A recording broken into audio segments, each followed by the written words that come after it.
ഇന്ന് നമ്മൾ കുക്കർ ചിക്കനാണ് തയ്യാറാക്കുന്നത്.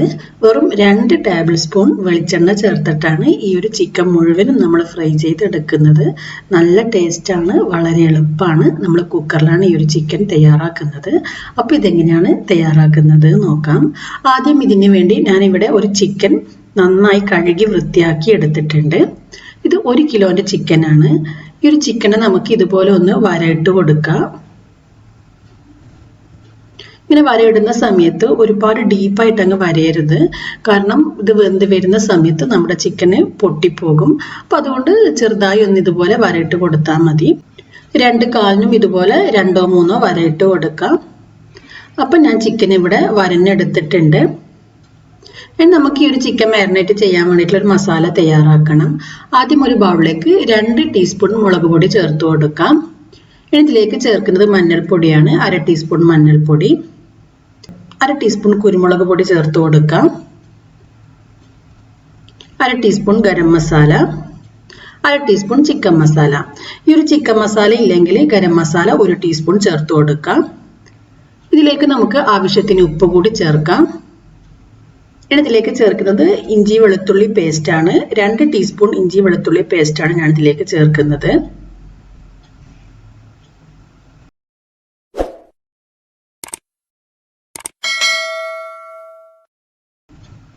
ഇനി നമുക്കിതിലേക്ക് 1 ടേബിൾ സ്പൂൺ വിനാഗിരി കൂടി ചേർത്ത് കൊടുക്കുക.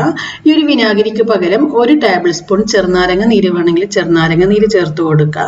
അതല്ലെങ്കിൽ 1 ടേബിൾ സ്പൂൺ പുളി കുറഞ്ഞ തൈര് ചേർത്ത് കൊടുക്കുക. നിങ്ങളുടെ ഇഷ്ടാനുസരണം ചേർക്കാം. ഇത്രയും ചേർത്ത് നമുക്ക് നന്നായിട്ടൊന്ന് മിക്സ് ചെയ്തെടുക്കാം. അപ്പോൾ നമ്മുടെ ചിക്കൻ ഒന്ന് മാരിനേറ്റ് ചെയ്യാൻ വേണ്ടിയിട്ടുള്ള മസാല ഇവിടെ റെഡി ആയിട്ടുണ്ട്. ഇനി നമുക്ക് നമ്മൾ നേരത്തെ കഴുകി വെച്ച ചിക്കനിലേക്ക് ഈ ഒരു മസാല നന്നായിട്ട് തേച്ച് പിടിപ്പിക്കാം. ഈ ഒരു വരൻ്റെ ഉള്ളിലും അതേപോലെ ചിക്കൻ്റെ ഉള്ളിലെല്ലാം നന്നായിട്ട് മസാല തേച്ച് കൊടുക്കണം.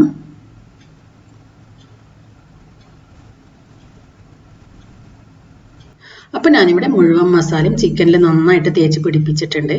ഇനി നമുക്ക് ഈ ഒരു ചിക്കനെ ഒരു ടൂത്ത് പിക്ക് വെച്ചിട്ട് ഈ ഒരു ചിക്കൻ്റെ കാല് ഇതുപോലെ ഒന്ന് കുത്തി കൊടുക്കുക. കാരണം നമ്മളിത് കുക്കറിൽ വെച്ചിട്ടാണ് വേവിച്ചെടുക്കുന്നത്. അപ്പോൾ ഇത് കുക്കറിലേക്ക് പെട്ടെന്ന് ഇടാനും എടുക്കാനുള്ള ഒരു എളുപ്പത്തിന് വേണ്ടിയിട്ടാണ്. അതേപോലെ ചിക്കൻ വെന്ത് വരുന്ന സമയത്ത് ഈ ഒരു കാല് വെന്ത് പൊട്ടിപ്പോകുകയില്ല ഇതുപോലെ ചെയ്തിട്ടുണ്ടെങ്കിൽ. അഥവാ നിങ്ങളടുത്ത് ടൂത്ത് പിക്ക് ഇല്ല എന്നുണ്ടെങ്കിൽ ഈ ഒരു 2 കാലും ഇതുപോലെ വെച്ചിട്ട് നൂല് കൊണ്ടൊന്ന് കെട്ടിക്കൊടുത്താലും മതി. ഇനി നമുക്ക് ഈ ഒരു ചിക്കൻ ഒന്ന് മാരിനേറ്റ് ചെയ്ത് വെക്കാം.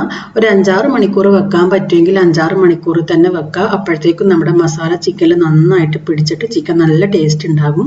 അഥവാ നിങ്ങൾക്ക് അത്ര സമയം വെക്കാൻ പറ്റുന്നില്ല എന്നുണ്ടെങ്കിൽ മിനിമം 1 മണിക്കൂറെങ്കിലും വെക്കാം. ഇപ്പോൾ 1 മണിക്കൂർ കഴിഞ്ഞിട്ടുണ്ട്. ഞാനിവിടെ ഒരു കുക്കർ എടുത്തിട്ടുണ്ട്. നമ്മളെ ചിക്കനേക്കാൾ നല്ല വലുപ്പമുള്ള കുക്കർ എടുക്കണം. ഇതിലേക്ക് ഞാനിവിടെ 2 ടേബിൾ സ്പൂൺ വെളിച്ചെണ്ണയാണ് എടുത്തിട്ടുള്ളത്. ഈ വെളിച്ചെണ്ണ കുക്കർ ചൂടായി വരുന്ന സമയത്ത് ഒഴിച്ചു കൊടുക്കാം. ഇപ്പൊ എണ്ണ നന്നായി ചൂടായി വന്നിട്ടുണ്ട്. ഈ സമയം നമുക്ക് നമ്മൾ മാരിനേറ്റ് ചെയ്ത് വെച്ച ചിക്കൻ ഇതിലേക്ക് ഇട്ട് കൊടുക്കാം.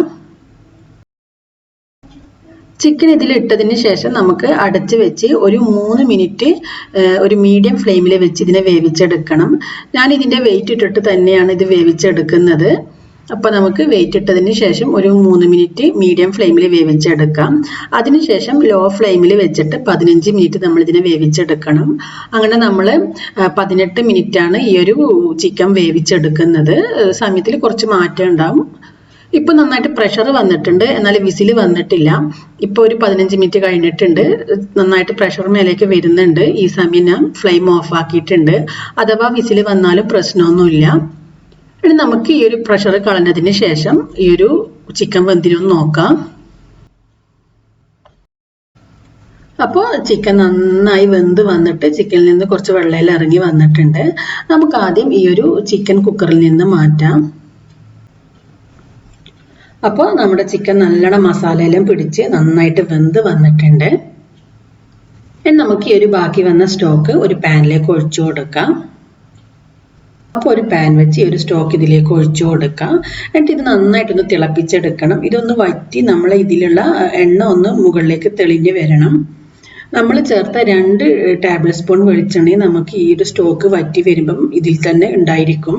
അപ്പം നമുക്ക് സ്റ്റോക്ക് ഒന്ന് വറ്റിച്ചെടുക്കാം. ഇപ്പം വറ്റി വന്നിട്ടുണ്ട്, എണ്ണ മുകളിലേക്ക് തെളിഞ്ഞ് വന്നിട്ടുണ്ട്. ഈ സമയം നമുക്ക് ഇതിലേക്ക് കുറച്ച് കറിവേപ്പില ചേർത്ത് കൊടുക്കാം. ഇനി നമുക്കിതിലേക്ക് 1 ടേബിൾ സ്പൂൺ ടൊമാറ്റോ കെച്ചപ്പും 1 ടീസ്പൂൺ സോയാ സോസും ചേർത്ത് കൊടുക്കാം. അപ്പം ഈ ഒരു സോസ് ഇല്ലെങ്കിൽ പ്രശ്നമൊന്നുമില്ല, ഉണ്ടെങ്കിൽ ചേർത്ത് കൊടുക്കുക. ചേർത്താൽ നല്ല ടേസ്റ്റാണ്. അപ്പോൾ ഈ ഒരു സോസ് ചേർത്ത് നമുക്ക് നന്നായിട്ടൊന്ന് മിക്സ് ചെയ്തെടുക്കാം. ഒരു ലോ ഫ്ലെയിമിൽ വെച്ചിട്ട് മിക്സ് ചെയ്തെടുക്കാം. അപ്പോൾ ഇത് മിക്സായി ഒന്ന് കളർ മാറി വരുന്ന സമയത്ത് നമ്മൾ വേവിച്ച് വെച്ച ചിക്കൻ ഇതിലേക്ക് ഇട്ട് കൊടുക്കാം. ചിക്കൻ ഇതിലിട്ടിട്ട് ഒന്ന് നന്നായിട്ടൊന്ന് ഫ്രൈ ആക്കി എടുക്കണം. അപ്പോൾ നമുക്ക് ചിക്കൻ ഇതിലിട്ട് നന്നായിട്ടൊന്ന് ഫ്രൈ ആക്കി എടുക്കാം. ഒരു ഭാഗം ഫ്രൈ ആയി വരുന്ന സമയത്ത് തിരിച്ചിട്ട് നമുക്ക് ഇതിൻ്റെ മറ്റേ ഭാഗവും ഒന്ന് ഫ്രൈ ചെയ്തെടുക്കാം. അപ്പോൾ ഒരു ലോ ഫ്ലെയിമിൽ വെച്ചിട്ട് ഈ ഒരു പാനിലിട്ട് 5 മിനിറ്റോളം ഒന്ന് ഫ്രൈ ചെയ്തെടുക്കാം. ഇതിൻ്റെ ഉൾഭാഗമെല്ലാം നന്നായിട്ട് ഫ്രൈ ആയിട്ട് വരും. തീ ഒന്ന് കുറച്ച് വെച്ചാൽ മതി. അപ്പോൾ ഒരു ഭാഗം ഒന്ന് ഫ്രൈ ആയി വരുന്ന സമയത്ത് നമുക്ക് തിരിച്ചിട്ട് മറ്റേ ഭാഗവും ഫ്രൈ ചെയ്തെടുക്കാം. ഇപ്പോൾ ഈ ഒരു ഭാഗം നന്നായിട്ട് ഫ്രൈ ആയി വന്നിട്ടുണ്ട്. നമുക്ക് ഇതിൻ്റെ അടിഭാഗവും കൂടി ഒന്ന് ഫ്രൈ ചെയ്തെടുക്കാം.